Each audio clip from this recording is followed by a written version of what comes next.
नमस्कार साथियों, कुछ बात करें यूट्यूब चैनल पर एक बार फिर आपका बहुत बहुत स्वागत है। आज हम बात करेंगे समाजवादी पार्टी के अध्यक्ष अखिलेश यादव जी की। अखिलेश यादव जी ने लोकसभा में 2 तारीख को कहा कि ईवीएम पर हम कभी भरोसा नहीं करते थे, आज भी नहीं करते हैं और आगे भी नहीं करेंगे।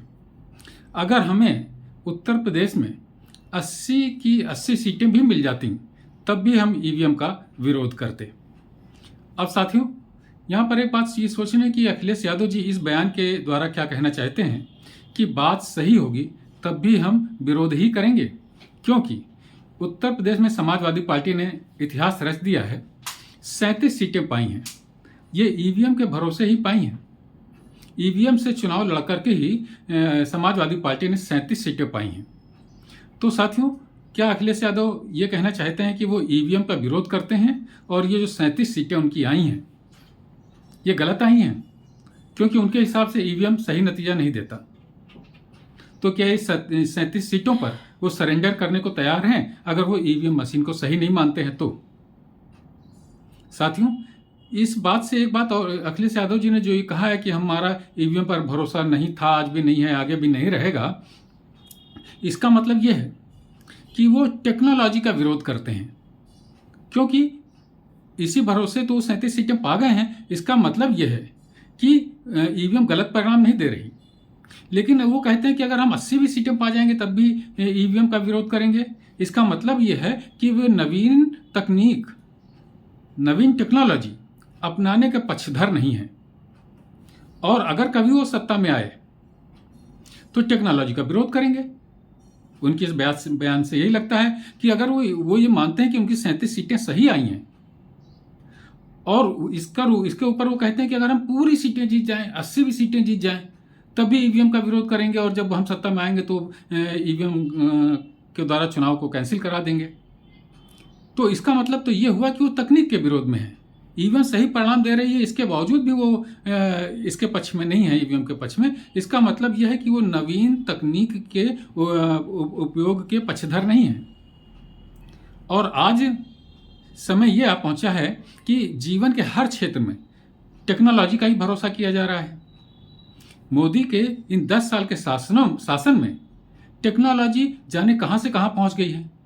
आज हम डिजिटल पेमेंट करते हैं, मोबाइल के द्वारा पेमेंट करते हैं, कहीं भी चले जाते हैं अपने जेब में कैश लेकर के नहीं जाते, थोड़ा बहुत कैश ले लेते हैं, बाकी कहीं पर जाते हैं तो डिजिटल मनी ट्रांजैक्शन के पक्षधर ही रहते हैं।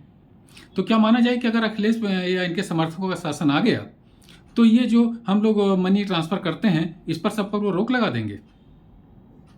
ये तो बड़ी चिंताजनक बात होगी साथियों। तो ये बेसिक बात एक तो ये समझ में आती है कि या तो फिर ये ईवीएम के मशीन के उपयोग को सही मानते हैं, लेकिन विरोध के लिए विरोध कर रहे हैं।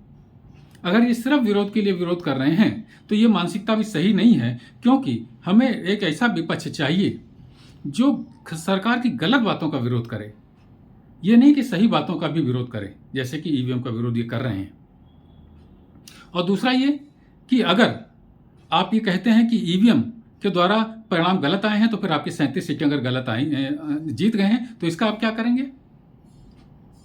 साथियों, जब से ईवीएम से चुनाव होने लगे हैं, बूथ कैप्चरिंग में 100% रुकावट आई है। हम लोगों ने वो समय भी देखा है जब बूथ के बूथ अराजक तत्वों के द्वारा कैप्चर कर लिए जाते थे, और इसके बाद में बूथ की जब काउंटिंग होती थी वो भी बहुत लंबा समय लेती थी, बहुत काउंटिंग करने में बहुत असुविधाओं का सामना करना पड़ता था। ईवीएम के उपयोग से काउंटिंग आसान हो गई है, वोट डालने वालों को आसानी हो गई है, और निष्पक्ष परिणाम आते हैं। सुप्रीम कोर्ट तक ने इस बात को बोल दिया है कि ईवीएम से चुनाव कराने में कोई गलत बात नहीं है। फिर अखिलेश यादव क्यों ईवीएम का विरोध कर रहे हैं? संसद में बोला है उन्होंने कहा है कि मैं ईवीएम का विरोध करता था, करता हूं और करता रहूंगा, और 80 की 80 सीटें भी आ जाएं तब भी विरोध करता रहूंगा। इस बात का क्या मतलब है? 80 की 80 सीटें पा जाएंगे तब क्यों विरोध करेंगे? अगर आप उससे असहमत हैं तो बताइए कि आपकी 37 सीटें गलत आ गई हैं, आपको 37 सीटें नहीं आना चाहिए था। और अगर आप ये कहते हैं कि अगर हम ईवीएम का प्रयोग नहीं होता तो हमारी 37 से भी ज़्यादा सीटें आती, तो आप तो कह रहे हैं कि 80 सीटें आ जाएंगी, अरे पूरी पूरी पा जाएंगे, तब भी आप ईवीएम का विरोध कर रहे हैं, करेंगे। यानी अपनी ही बातों में विरोधाभास है आपका। तो एक ऐसा व्यक्ति, एक ऐसा नेता जिससे लोगों को उम्मीद है, इस तरीके के बयान देना बड़ा निराशाजनक है। तो साथियों, आज की चर्चा में बस इतना ही। कल किसी और मुद्दे पर आपसे बात करूंगा। आपसे अनुरोध है कि अगर आपने मेरे चैनल को सब्सक्राइब नहीं किया है तो कृपया सब्सक्राइब करें, लाइक करें और शेयर करें, और अपनी टिप्पणियों से हमें जरूर अवगत कराएं। जय हिंद, वंदे मातरम।